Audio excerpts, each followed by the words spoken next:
ওরে 3.5 হাত মাটির ঘর, কারো আপন কারো পর, কারো হবে ফুলেরই বাগান,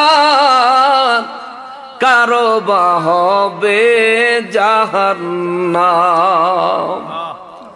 কঠিন আযাব হবে সেদিন না চিনিলে নবী। ওরে কঠিন আযাব হবে সেদিন না চিনিলে নবী। ওই কবরে যেতে হবে, থাকবে না কেউ সাথী। ওই কবরে যেতে হবে, থাকবে না কেউ সাথী। নবী আমার আপন, কবর আমার ঘাটি। ওই কবরে যেতে হবে, থাকবে না কেউ সাথী।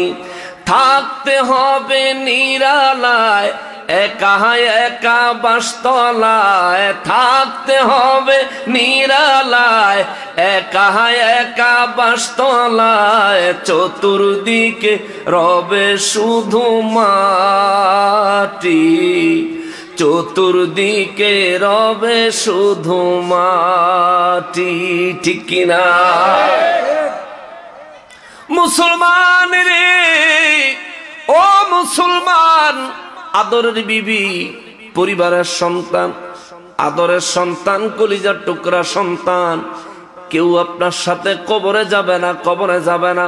কবরে যিনি যাবেন তিনি হলেন রহমাতুল লিল আলামিন, নূর নবী, হায়াতুন নবী, জিন্দা নবী, কামলিওয়ালা নবী। কথা বলেন ঠিক কিনা? আল্লাহু আকবার। ইয়া রাসূলুল্লাহ, ইয়া রাসূলুল্লাহ। তাহলে নবীর রাজি করে কবরে যাওয়া লাগবে। কবরে যখন আপনার লাশ নামায়া দিবে, বিসমিল্লাহি ওয়া আলা মিল্লাতি, কি বলে? বিসমিল্লাহি ওয়া আলা মিল্লাতি। দুনিয়াত রাসূল চিনস না, তুই মরলে তোরে রাসূলের মিল্লাতে রাখবো কবরে। ঠিক কিনা বলেন? দুনিয়াত রাসূলের শান মানের কথা শুনলে অনেকের ফায়জমা গরম হয়ে যায়। আছে না ভাই? বাজান আছে না?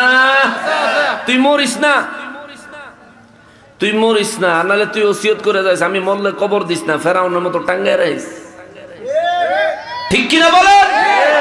আরে যে নবী, যে রাসূলের মিল্লাত ছাড়া কোন মুমিন মুসলমানকে কবরে রাখা যায় না, ওই রাসূলের শানে যারা বাজে মন্তব্য, কুমন্তব্য করে, আমরা জানি আল্লাহর কোরআন বলে তাদের কারো জন্মের ঠিক নাই।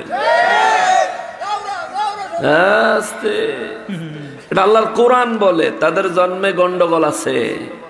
সূরা কলাম 11 নম্বর আয়াত, 11 নম্বর বা 8 নম্বর আয়াত, সূরা কলাম। উতুল্লিম বাদা যালিকা জানিম। আল্লাহর রাসূলের শান মান মর্যাদা সম্পর্কে যে ব্যক্তি সামান্য সন্দেহ করবে,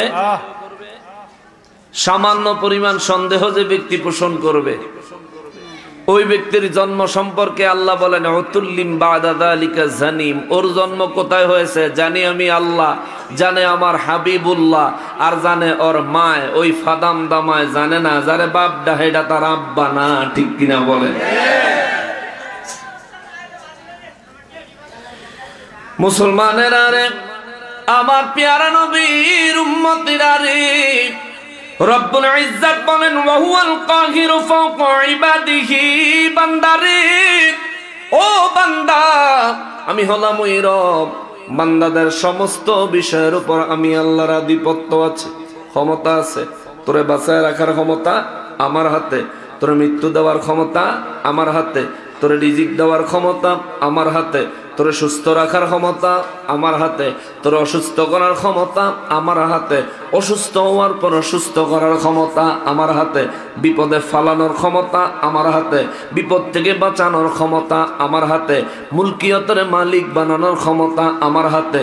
ধনী বানাই আমি, গরিব বানাই আমি, সুস্থ রাখি আমি, আবার অসুস্থ করিও আমি।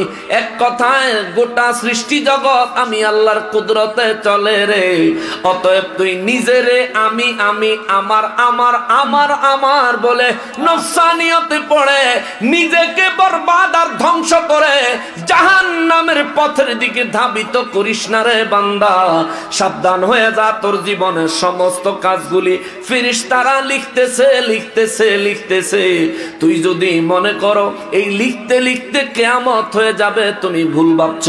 যে কোনো একদিন তোমার হায়াত ফুরিয়ে যাবে, যেদিন তোমার হায়াত শেষ হয়ে যাবে, ওই দিন আমি রব্বুল ইজ্জাতের নির্দেশে তোমার বাড়িতে তোমার কাছে আমার ফেরেশতা মালাকুল মউতের ফেরেশতা হাজির হয়ে যাবে। জোরে বলেন সুবহানাল্লাহ।